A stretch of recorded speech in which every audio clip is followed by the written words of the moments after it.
Good morning and welcome to day 3 of our forage production week on Crop Hour. Glad to have you all here this morning. This morning, our guest is Forage Professor Emeritus Dr. Dan Undersander. He was with the University of Wisconsin, and although retired, Dan is still doing quite a bit of speaking work, and you can hear him and see his research results all over the place, so we're glad for that. Dr. Undersander has worked as a forage specialist for 48 years plus, and he really specializes in all types of things forage production, forage harvesting, hay, haylage, and baling. He's worked on some analysis as well as grazing, so pretty well rounded in the forage world. He's a fellow of both ASA, the American Society of Agronomy, and the Crop Science Society of Agronomy. So it's a real honor to have him here today. We know Dan has traveled all over the US and really the world talking about forages and helping farmers improve their forage quality and yield. So Dan, it's a privilege to have you here, Dr. Undersander, and I'm going to turn it over to you, let you share your presentation. And today he's going to be focusing on legumes in rotations. If you have any questions throughout Dr. Undersander's talk, you can put them in the Q&A or use the chat function. Also, if you need CCA credits at the very end of his talk, we will be showing a CCA QR code, that you can scan with your CCA app. So without further ado, Dr. Undersander, the floor is yours. All right, did the screen come up? It operated a little differently this time. Yes, it looks good. So you can see me. Okay. All right. So we're going to talk a little bit about the value of legumes in rotations. And I think they're quite a bit undervalued. Ooh, I got to figure out a different way to do that. My mouse is a little too sensitive. But we always think of alfalfa as a high quality forage, and particularly over the last few years and now as a protein source with the high cost of soybean meal. But I would like you to keep in mind that that's just really one of the 4 major benefits that we see of alfalfa. If we look at the list here, it provides legume credits for the next crop. And while the price of nitrogen fertilizer is coming down, that's still a significant consideration. In fact, with some of the high fertilizer prices over the last couple of years, I think it was really worthwhile to turn stands over and take the credits and seed new stand. But that's another issue. The third benefit of legumes, particularly alfalfa, is the rotational benefit. We find that crops yield about 20% more following alfalfa than they do following themselves or many other crops. And then lastly, something that we may not think about as often as we might, but really legumes increase farm sustainability. Again, 2 or 3 issues here. The first thing, I was listening to a Hordes webinar not too long ago, and one of the major reasons farmers were planting alfalfa was for the idea of independence, that they didn't have to buy fertilizer, nitrogen particularly, at the high prices that it has been. And then in addition, with the sustainability, we have our environmental stewardship in terms of reduced erosion, enhanced wildlife, and improved quality of surface and groundwater. And all of those may be important to each of us in varying degrees, but are a consideration that we should keep in mind. So let's go on. First, we all are aware of the value of alfalfa in animal diets, but perhaps a few things that we hadn't thought about. We put alfalfa in a diet to add fiber. It is important to recognize that, as we'd like to see, legume fiber has a higher rate of digestion than grass fiber, which includes corn silage. And so whatever the cattle eat, or sheep or goats or whatever, are broken down more rapidly and allows them to have a higher intake. Because of the higher rate of digestion, it has a higher rate of passage and again allows a little bit more feed intake. It is very palatable, and as we mentioned before, it is high in protein. And I just put some comments up there. If we think about corn silage, we generally run around 7.5 to 8.5% crude protein. Alfalfa haylage usually runs around 18 to 22% crude protein. So we don't have to mix in very much to meet the needs of the animal. And that graph shows, in fact, currently soybean meal is still over $400 a ton, and that's a significant input if we can replace some of that with alfalfa. In addition, alfalfa is high in lysine, which dairy cattle need. So we're reducing the need for certain amino acid supplementation by feeding alfalfa in that diet. And I might add that most of these comments would be true for most other legumes that we might grow. We just have more data for alfalfa since we've been feeding that.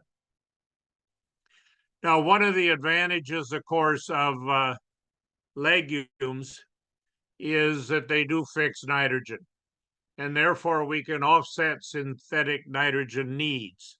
This graph shows the cost of nitrogen over the last few years, whether you're using anhydrous. Last year was about 833 a ton. Urea is about 484 a ton. But of course, remember, that's only half nitrogen, so we need to feed significantly more tonnage on the field to get the nitrogen that we need.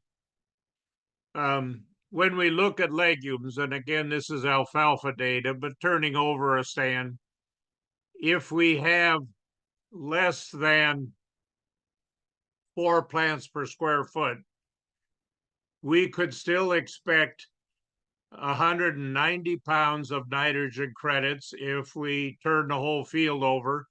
And this would be whether it was incorporated or not, or 150 if we harvested the top growth and only turned the roots and stubble over for the next crop. And frankly, as we look at the cost of hay right now, this 40 pound difference here is worth it to harvest a hay and take the 150 pound credit. As our stand gets thinner, as we might expect, we have a little less nitrogen available and on lighter soils, but I don't think that's a particularly big issue in most of your region. Now here is some proof of the value of those legume credits. And what you see in some studies that were done in Minnesota, they turned over an alfalfa field and then applied nitrogen at either 20, 40, 80, or 160 pounds per acre. If we look at the corn silage yield, we got 9.8 tons of dry matter per acre, no matter how much fertilizer we put on. So the fertilizer was of no real benefit. In this same study, harvesting for grain, they got about 226 to 229 bushels of corn. Again, no benefit to adding the nitrogen fertilizer. So clearly, while many farmers are somewhat doubtful of this, we just do not need nitrogen fertilizer following a incorporated alfalfa field. Now, the same is true for some other legumes. Here is some data from fertilizer replacement of red clover. And what you see is in various studies from Ontario to Pennsylvania to Wisconsin and Michigan and New York, we basically saw something between 70 and 140 pounds of nitrogen that was available for the next crop. So all legumes provide nitrogen for the next crop. We generally think that the nitrogen provided is in relation to the crop yield. the year that we plowed it down or turned the stand over. So a higher yielding stand of either alfalfa or red clover or any other legume will leave more nitrogen than a lower yielding stand. The other benefit of alfalfa particularly, but even to some extent other clovers, is that we see a yield benefit. Now, this is old data from Iowa, but corn following either continuous corn, you see they got 125 bushels the first bar, or following alfalfa, they had about a 20% yield increase. We have seen this with corn following alfalfa. We have seen this with sorghum following alfalfa. We have seen this, and I'll show you coming up now. So a 20% yield increase, but we've also seen the same thing with wheat following alfalfa. And if you look at the pictures of these three clumps, I think you can see that the wheat following alfalfa is much more robust and vigorous than wheat following wheat or wheat following peas. Now, the other advantage to wheat is that data from Manitoba shows that they actually had about 1% more crude protein in the grain for up to 4 years after following the alfalfa. And of course, we wouldn't grow wheat normally that many years in a row. But the point is, not only did the yield increase, but the quality of the wheat increased. And so since we get paid on protein content, an extra percent adds up and is something to keep in mind. The other consideration, and we're starting to hear a lot more about greenhouse gases, and we should be thinking about how we utilize that. But I put this up mainly as an example to think about cost. Here is some data that we have assembled for the diesel gas equivalent to provide all the operations in the growing and harvesting of corn grain for disking or plowing and so on. If you look at that, the total with nitrogen fertilizer, figuring about 175 pounds, is 42 gallons of diesel per acre to raise that crop.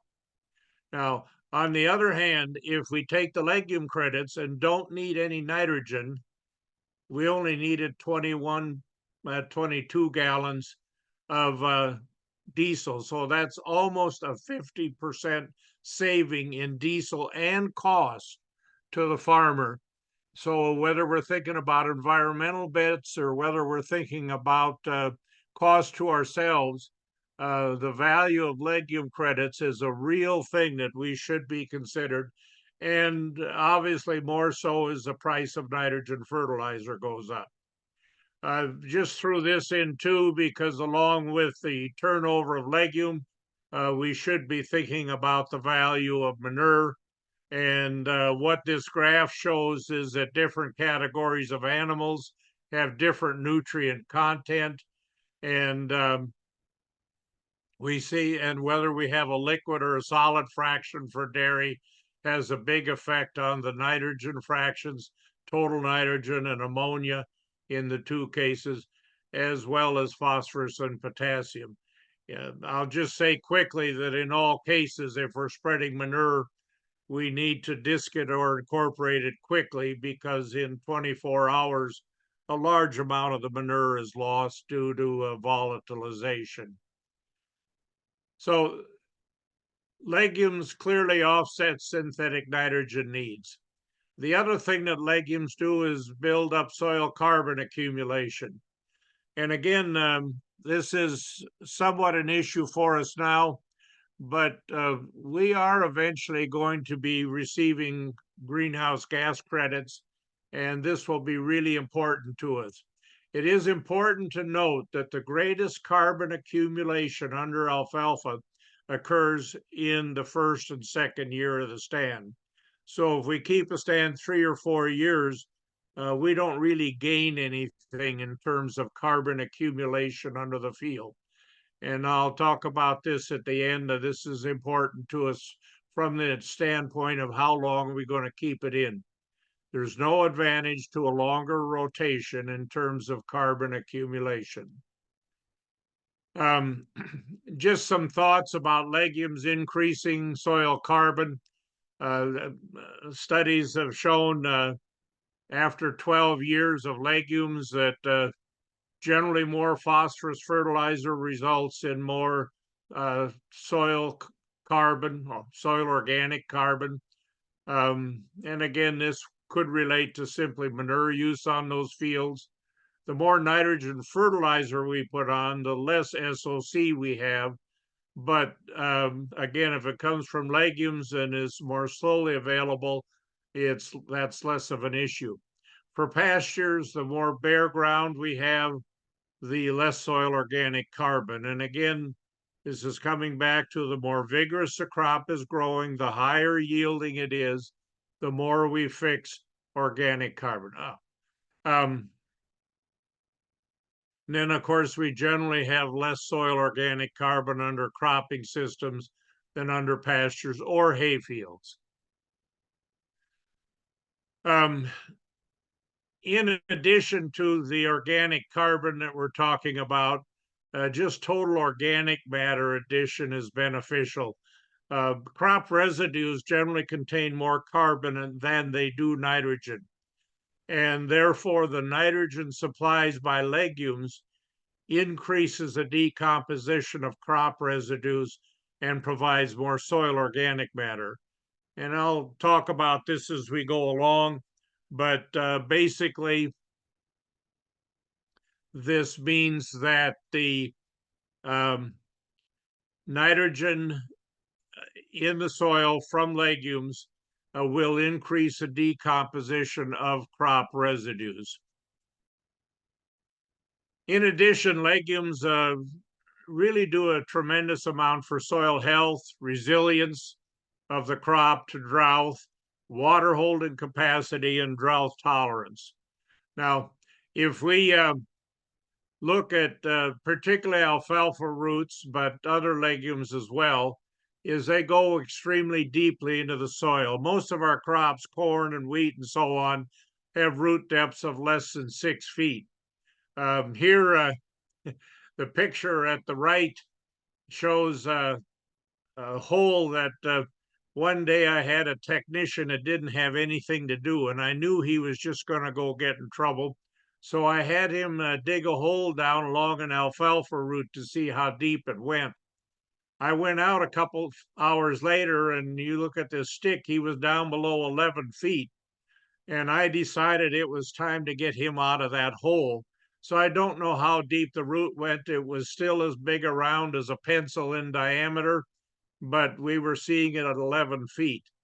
Generally, alfalfa roots will go down until they hit either a very acid soil or an impermeable layer like compacted soil or even stone or something like that. The deepest alfalfa roots that we have found have been when the silver miners in Nevada were digging tunnels. They found alfalfa roots at 172 feet. So they will go deep if there is not a limiting factor. Now, these channels from the roots, when the alfalfa's gone, uh, encourage earthworms and the burrows they create. And then the root canals and the earthworm burrows promote air movement and water percolation into the soil. Thus, fields following alfalfa will move water deeper and drain the soil surface faster after rains due to these little channels down in the soil. The alfalfa roots, some call them macropores, do certainly increase with alfalfa.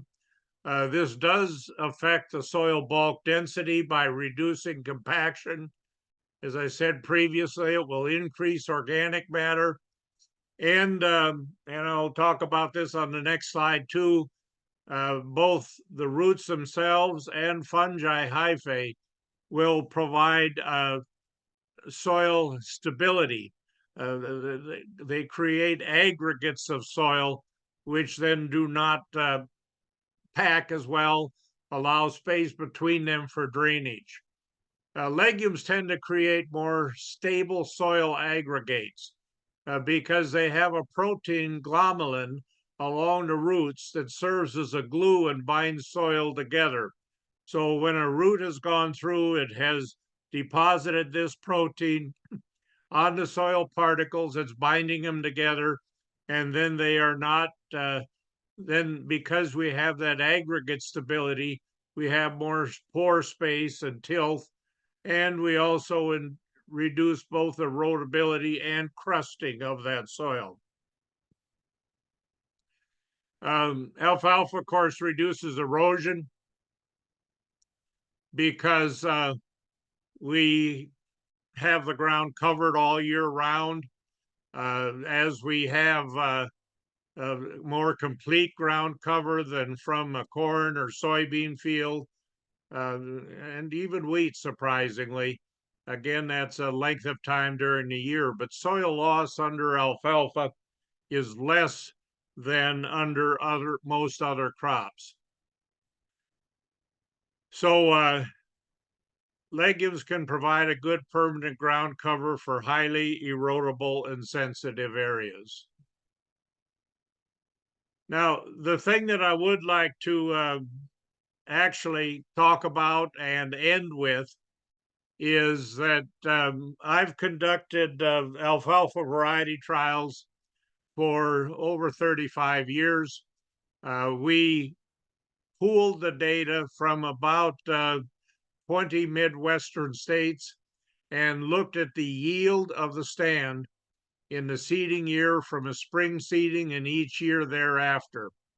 And what this graph shows is that on the average of all the trials in all those states, on the average in the fourth year, the yield was down about 25%. And I know there's thinking among a lot of farmers that we should try to keep stands as long as we can. But I guess I would question whether you would plant a corn hybrid that yielded 25% less than another. And you're actually just plain losing yield off of these stands. The highest yielding year is the second year. If you look at number 2 on that graph, it's about 103% of the first year, and then after that, stands start to decline in yield. So I would encourage us as we think of legumes, not just to think of the hay field, but think of the other benefits in terms of nitrogen, in terms of improved stands, and think about turning stands over. In that year, when we lost the fourth year, 25% yield, if the yield potential was 5 tons, and some of us are above that, some a little below, but that basically works out to 1.25 tons a year. I just looked at hay prices around, and prime hay is still selling for about $218 a ton. So that 1.25 tons loss in yield is a loss of about $272 per acre. Something to think about. So what I looked at was if we think about turning over stands, urea has just come down drastically in price. It was almost 3 times higher last year, but figuring the current price at $3.38 a pound, that's about $59 worth of nitrogen credits. And again, I would say over the last couple of years, it's been more in the range of $150 to $200 value from that nitrogen. If we look at a 20% yield increase in corn, figuring $5 corn, 180 bushels, that's about $180 per acre. The benefit of planting corn on land that was in alfalfa the previous year compared to the second year of corn on the same field. So there are big advantages to turning over fields, and we should think about those turnover advantages as well as the advantages of the yield and quality that we get. So the total of these two benefits, not regarding the yield loss up above, is $239. Now I kind of looked at prices to seed alfalfa at 18 pounds per acre, depending whether you use the conventional up to Harv Extra. It was about $86 to $190 an acre. And again, I would say if you had a good drill, you could cut those seeding rates almost in half. But what is clear is even with the reduced fertilizer price now, there still is advantage to turning over stands to plant new stands to stay in a high yield range. Now, so I'd like you to consider as we're thinking of legumes that they provide a high quality forage, they provide a nitrogen fertilizer, and they provide a yield increase. So when we're thinking of the economics, should I reseed or not? I would argue that we should think of all three of those things and not just the cost of reseeding. So I have been with the high fertilizer prices actually recommending a 2-year stand of alfalfa. Now, most people disagree with that, but I would suggest that if you look at the numbers I just showed you on the previous slide, even with today's fertilizer prices, it's certainly a break even. But maybe going from 4 or 5 years down to 3 would result in fields that were yielding more, which would give you better stand. And then you would have the increased use, other three benefits of nitrogen fertilizer and yield increases.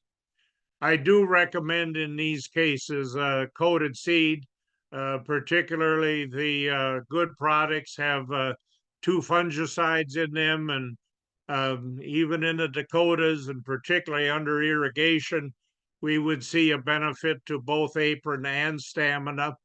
And so you might look for that in the coated seed.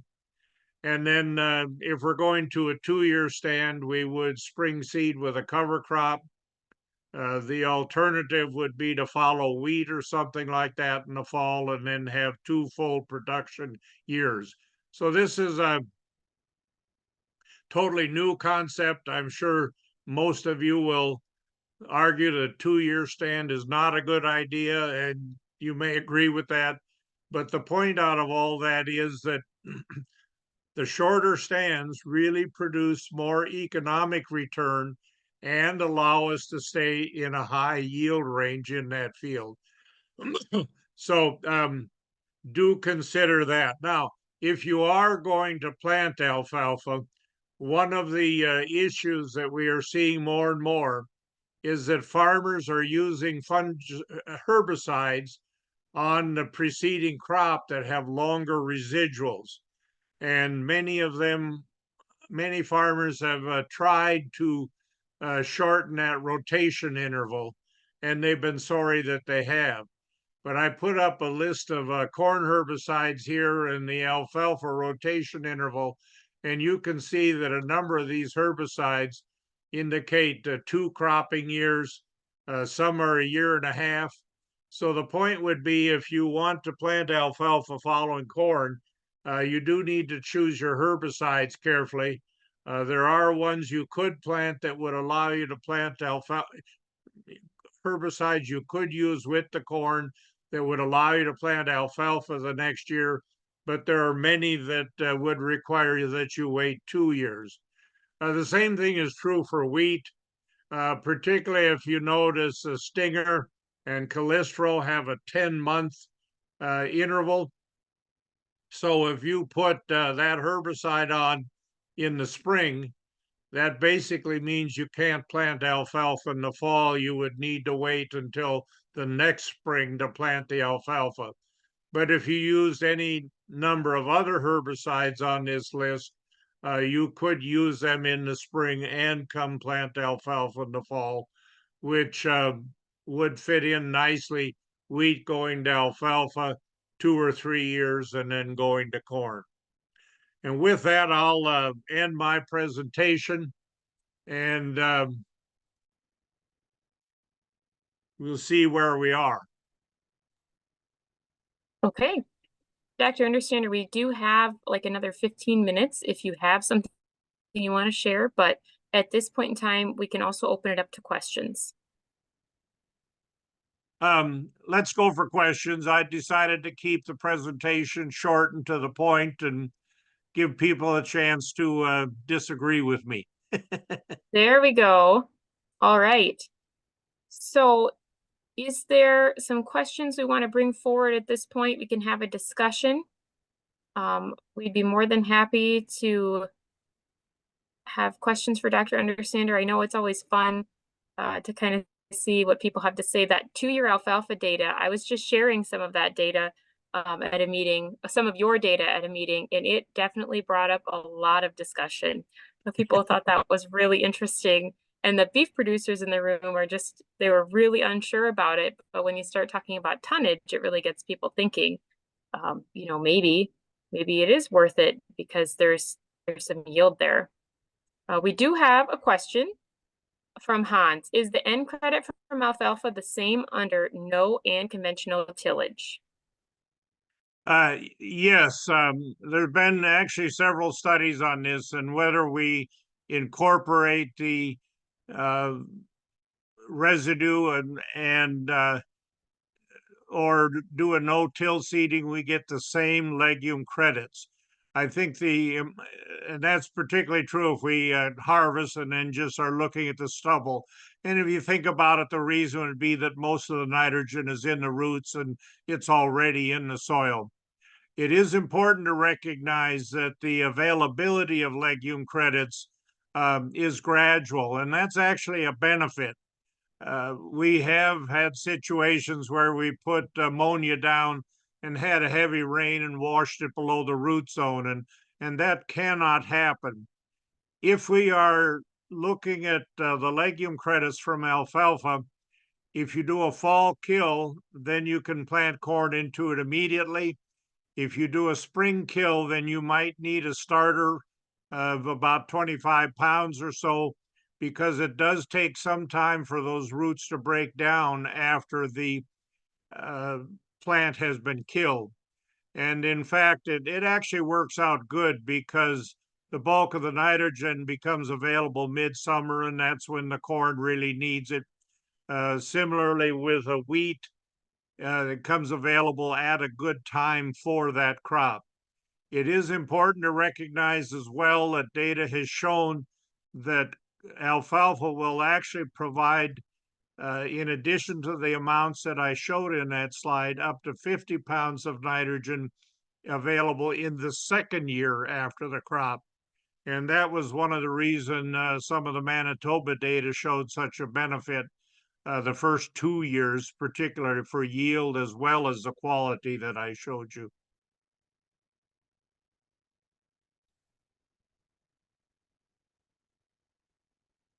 Other questions for Dr. Understander? We have some time here, so this would be a great time to give him some good questions to think about. I've seen him take some pretty heated questions, so I know you can take it. You can use the Q&A or you can just put questions in the chat and we can give people a minute to ask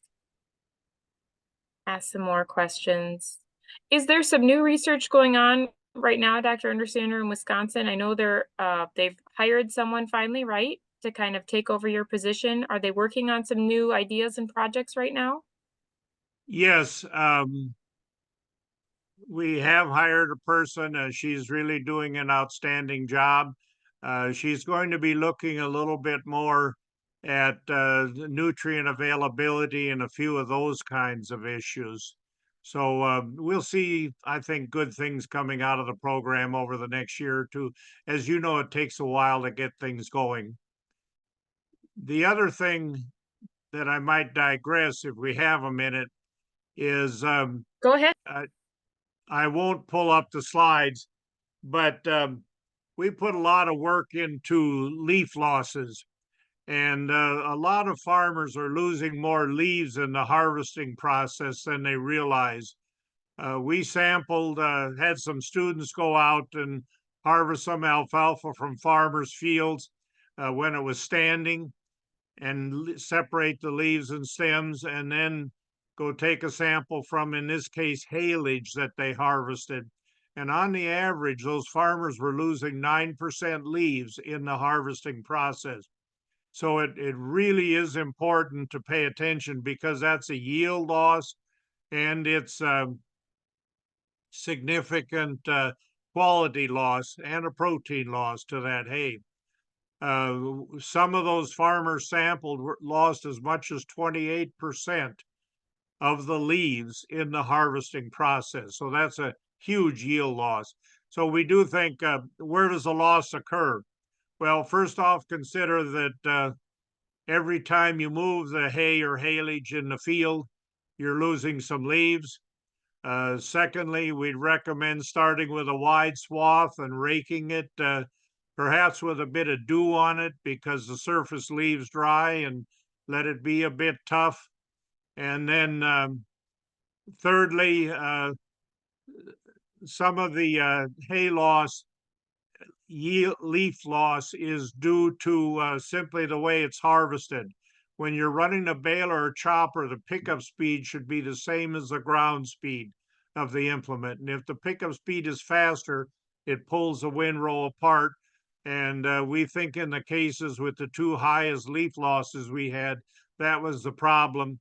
And we simply got him to adjust the pickup speed to be in sync with the ground speed, and then his ability went up. If you're wondering how you're doing, a number of the Wisconsin labs and a couple others now will offer an NIR leaf percentage analysis. And so we would suggest that if you're harvesting for dairy, you should figure about 50% leaves, 50% stem. If you're harvesting at first flower for beef, we should go down to about 40 to 45% leaves and the rest stems. Remember, as the yield goes up at the end, we're increasing the stems and not the leaves. So do think about that, both as yield and quality loss. And it's a very simple thing, but kind of watch, keep in mind every time you move the windrow, you're losing leaves.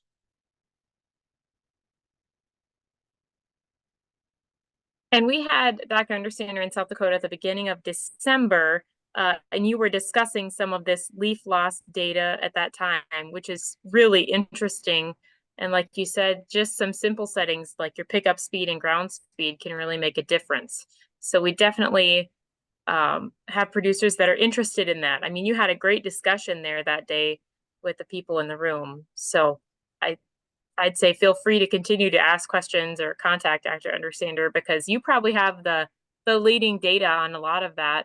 We look to Wisconsin for a lot of our forage information and data because you know, there's a lot more dairies and you have a lot more small dairies still in Wisconsin. So you're dealing with more people and more questions. And so there's a lot of research put into forages there and money available to put into forage work. So if you ever wonder why I refer to Wisconsin data, this is why. And we have a great resource there, Dr. Undersander. Well, thank you. We have another question here. Yeah, from Lynn. He's wondering, what is the safest rate of 2,4-DB to spray for alfalfa establishment? I admit I don't have all those numbers memorized. I would simply recommend that you follow the label. And 2,4-D is generally, alfalfa is generally resistant to it. You might get a little bit of leaf burn, but if you stay within the label rates, you'll be safe. Yeah, and sometimes we struggle because they're changing. We see things change on those labels, but alfalfa being one of our major cash crops, typically, you know, at least there is something on label. Whereas our alternative forages, that's where questions come from a lot of folks because they're not labeled or they just haven't done the research. So I don't have that number memorized either, but there should be, he's just asking for alfalfa establishment specifically. It should be listed. And if it's not, Lynn, you can contact one of us, and we can find out for sure. Let's see if there's other Yes, I see here questions. somebody put up a note on the pest and crop newsletter. Um, the thinking is right though. An individual really needs to control weeds the first 60 days after the stand comes up, because that is the time that weeds will thin the stand. After that, usually weeds come in as a result of a thinning stand and are not a cause. But in the seedling, the weeds will come up faster, they'll get a little more height, they'll shade out the alfalfa. And so if you have don't control them, you're going to have a thinner stand than you would like to see. The other thing is, I do think that this has been one of the benefits of Roundup Ready alfalfa.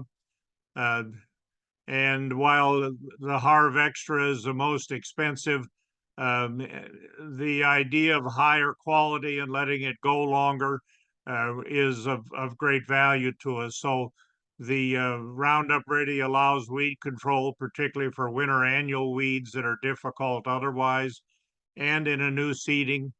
I have seen situations where the weeds come up and the alfalfa wasn't big enough to spray, which then is a problem. But with Roundup, it's not. So if you haven't used Roundup Ready, but you really do have significant weed problems, I would suggest that is one thing that might help you get the weeds under control. Yes, and occasionally someone will call and say they have a thistle issue, maybe a Canada thistle issue, and they're wondering if the Roundup Ready gene is worth it, if the glyphosate resistant alfalfa is worth it. And I'm going to let you cover that, Dr. Undersander, what you think about thistles and getting alfalfa established in an area with an issue. Yeah, so thistles can be a big problem. Uh, the first comment we always make is we ought to really be asking why it wasn't controlled in the previous crop. Having said that, thistle seeds can last in the soil from some of the Iowa data for over 100 years. So if you've ever had a thistle uh, bloom, chances are you're going to have seeds for some years to come. Now, getting back to your question specifically, is yes, Roundup will control the thistle coming up in alfalfa and is actually a very good product for that. Yeah, and I have heard the argument that, okay, after year one, maybe year two, a little bit, I don't really need to spray that Roundup anymore. Well, that might be true, but that establishment year is what's really important for your stand. So we want to make sure we're giving it an opportune chance to really get started. That's right. I look at the Roundup Ready as just a benefit for getting a good seeding, and it's trait used one time, maybe twice if you have a bad weed problem in the spring. And then unless you have winter annual weeds, and you might in some areas, then you probably wouldn't use herbicide on the alfalfa again if you got a good stand. Right. And if you planted, most people probably didn't plant last fall. We do have some August seedings that happen here, but it was fairly dry, so it depends on if you hit a rain. But if you have a newly established, maybe it was new last year, we were dry, it didn't do well, or if you're thinking of planting this year, these are things to think about. With our somewhat mild winter, we likely, hopefully, won't have a big winter kill issue, but we might have an early frost problem because we've had, it's been pretty nice for a few days. I was in Wisconsin at the Dells last week for the Forage meeting, and we didn't have to wear a coat outside. It was just as nice here as it was there. And now these last couple of days, it's been very cold again. So if it continues doing that, we could have some maybe late frost issues. I'm not sure what you're looking at in your area, but that's also something to consider as we move into spring, into watching your stand too. with the warm weather and lack of snow, you could have some weeds germinating early too. Yep. Yep. Weeds as well. Yeah. So lots to scout for as we move into spring. I was just looking to see, are there any more questions? I don't see any right now. Double checking. Is there anything else, Dr. Undersander, that you would want to just mention or discuss in the topics of legumes or alfalfa while we have people here for a few more minutes?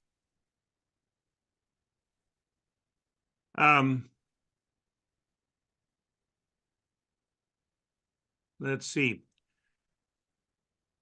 Our main legume is going to be alfalfa.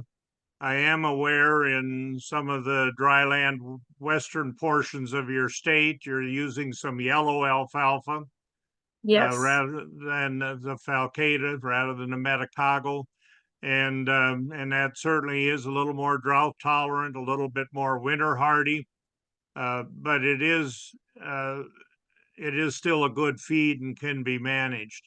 What I'm talking about here, the numbers I gave in terms of legume credits are mainly for the medicago or the purple flowered alfalfa, and we would grow that because it would be, while it's a little less drought tolerant, a little less cold tolerant, it's a higher yielding. There's always that trade-off between the two things. The other thing that I would encourage everyone to think about is to look at the winter hardiness of the variety they plant. And for all of South Dakota, we should be thinking about a winter hardiness score of 2 or less. And that will help both in terms of survival.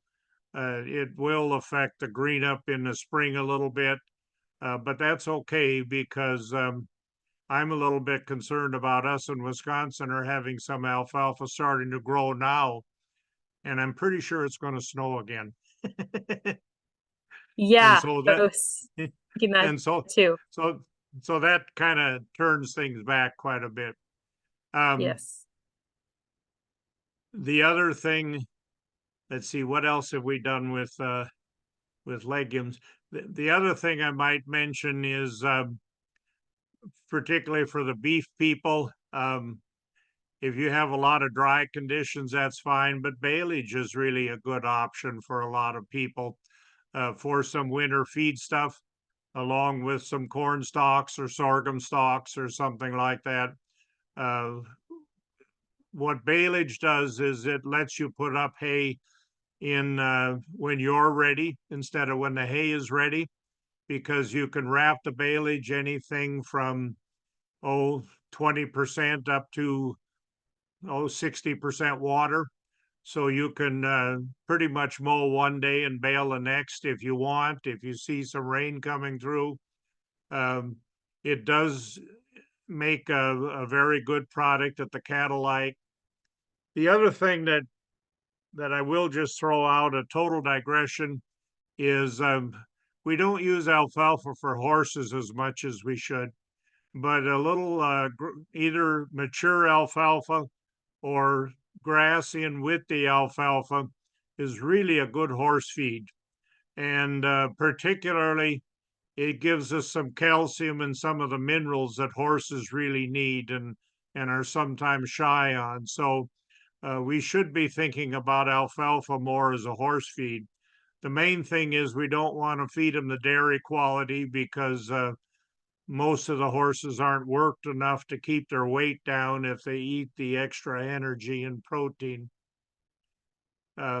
So thought there, and the reason I brought that up is because horses will do fine with baleage as well. The problem horses have is with mold, and baleage, if made properly, shouldn't have mold on it. And that's an interesting point to make because a lot of people understand that corn silage is not appropriate to typically feed a hindgut fermenter, but baleage is a little bit different story. So that's a really good point. We did That's get a right. question here, Dr. Undersander, from Jim about the Roundup Ready alfalfa. he's asking, do you feel that there's any other advantage to the Roundup Ready alfalfa other than the weed control at establishment? No, we've tested it and looked at it in a lot of ways, and the real advantage is the ability to use Roundup on it, which gives you a lot more flexibility of herbicide timing and breadth of weed control and a number of other things. So um, again, I would, if things are going well for you, the Roundup Ready alfalfa should provide you benefit at seeding, and then afterwards, the trait has no impact on the hay that you make or the silage or whatever. Now, if you do get the Harv Extra, which also has the low lignin gene, then the forage is more digestible, and then you can let it grow a little bit longer to harvest it. Um, where we see that as being really valuable is, for example, here at Madison, if we're harvesting dairy quality every 28 days and we start around the end of May, we end up, the fourth carting is the middle of August, and we've got 2 more weeks of growing season we're not using. But if we plant Roundup Ready, we can delay every harvest by 5 to 7 days and then use the full growing season. And that alone will generally give us an extra ton or so of hay. Very interesting. Okay. That is a kind of a fun point if you don't think that far into it. Yeah, it does kind of extend things for you. Well, it looks like there aren't questions at this point, but we do have a poll. I'm going to ask Kira to pull up our poll, and this just gives us an idea, a quick couple questions of what you learned from today, or how we're doing with crop hour. And in the meantime, we want to thank you, Dr. Undersander, for your time. Really appreciate you joining us today, and it's always fun to have outside guests come in. We have a lot of our own folks, which is great doing crop hour, but it's nice to add some other perspectives from other states once in a while. So we're really glad you could make it today and appreciate your time with us. I'm pleased to be here and look forward to visiting the state again sometime in the not too distant future. All right, well, that sounds good. We're going to have a forage field day this summer in August again. This year it's in Nebraska. We move it back and forth from South Dakota to Nebraska. So you never know. Maybe we can rope you into that. Yeah, possibly. Have a good day, everybody. Thank you.